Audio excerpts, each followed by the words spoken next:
Grimm's Fairy Tales by Jacob and Wilhelm Grimm, narrated by Robert Moreno. The Golden Bird, from Grimm's Fairy Tales, by Jacob and Wilhelm Grimm, translated by Edgar Taylor and Marion Edwards.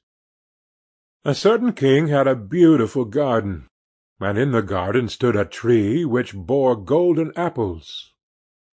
These apples were always counted, and about the time when they began to grow ripe, it was found that every night one of them was gone. The king became very angry at this, and ordered the gardener to keep watch all night under the tree.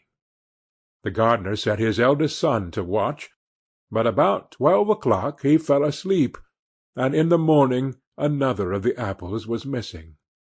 Then the second son was ordered to watch, and at midnight he too fell asleep, and in the morning another apple was gone.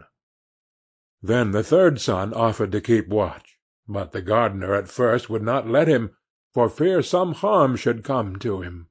However, at last he consented, and the young man laid himself under the tree to watch. As the clock struck 12 he heard a rustling noise in the air, and a bird came flying that was of pure gold, and as it was snapping at one of the apples with its beak, the gardener's son jumped up and shot an arrow at it.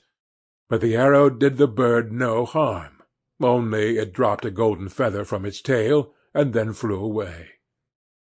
The golden feather was brought to the king in the morning, and all the council was called together. Every one agreed that it was worth more than all the wealth of the kingdom. But the king said, "One feather is of no use to me. I must have the whole bird."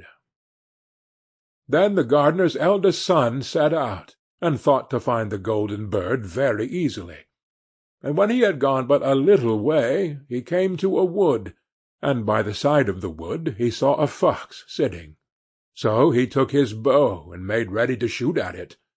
Then the fox said, "Do not shoot me, for I will give you good counsel. I know what your business is, and that you want to find the golden bird. You will reach a village in the evening, and when you get there you will see 2 inns opposite to each other, one of which is very pleasant and beautiful to look at. Go not in there, but rest for the night in the other, though it may appear to you to be very poor and mean." But the son thought to himself, "What can such a beast as this know about the matter?" So he shot his arrow at the fox, but he missed it. Sample complete. Ready to continue?